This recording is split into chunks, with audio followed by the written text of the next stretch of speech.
నాగర్ కర్నూలు జిల్లా వెల్దండ మండల ఎస్ఐ రవి లంచం తీసుకుంటూ ఏసీబీ బలకు చిక్కాడు. కేసును నీరుగార్చేందుకు ఓ వ్యక్తి వద్ద 50,000 లంచం తీసుకుంటూ ఉండగా అవినీతి నిరోధక శాఖ అధికారులు మంగళవారం రాత్రి పట్టుకున్నారు.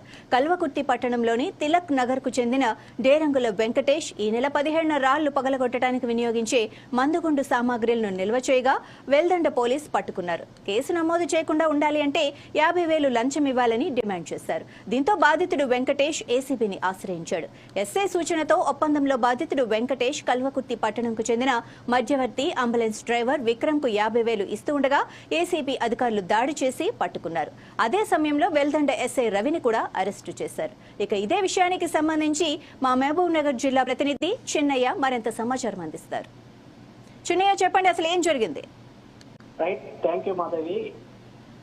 కొత్త రాష్ట్ర ప్రభుత్వం ఏర్పాటు చేసిన తర్వాత రాష్ట్రంలో కూడా ఏసీబీ ప్రత్యేకమైన దాడులు చేస్తుందని చెప్పుకోవచ్చు.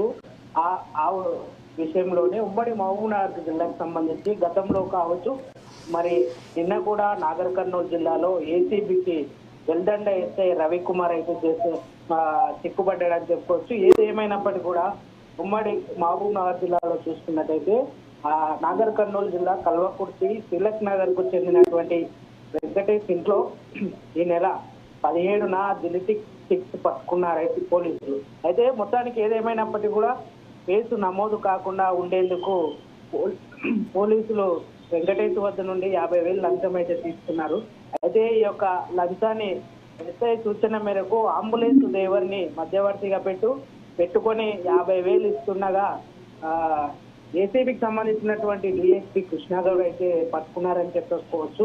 ఏది ఏమైనప్పటికీ కూడా అదే విషయంలో పోలీస్ స్టేషన్ లో ఉన్న ఎస్ఐ అయితే రవిని పట్టుకొని ఏసీబీ అధికారులు అయితే మొత్తానికి రిమాండ్ కి అయితే తరలించారని చెప్పుకోవచ్చు.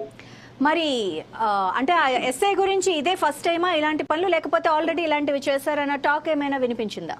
అయితే గతంలో కూడా ఇటువంటి విషయాలపైన ఇప్పటి వరకు కూడా ఎస్ఐకి సంబంధించినటువంటి ఫిర్యాదులు అయితే ఉన్నాయి. ఇదే వెల్దండకి చెందిన పోలీస్ స్టేషన్లు అయితే ఇప్పటి వరకు కూడా ఎటువంటి ఈ కేసులు అయితే నమోదు కాలేదు. ఇప్పుడే వెల్దండకు సంబంధించినటువంటి ఈ నెలలోనే ఈ వెల్దండ పోలీస్ స్టేషన్ లో మొట్టమొదటిసారిగా ఎస్ఐ యొక్క నిర్వాహకం అయితే బయటపడిందని చెప్పుకోవచ్చు. మాధవి. Right, thank you.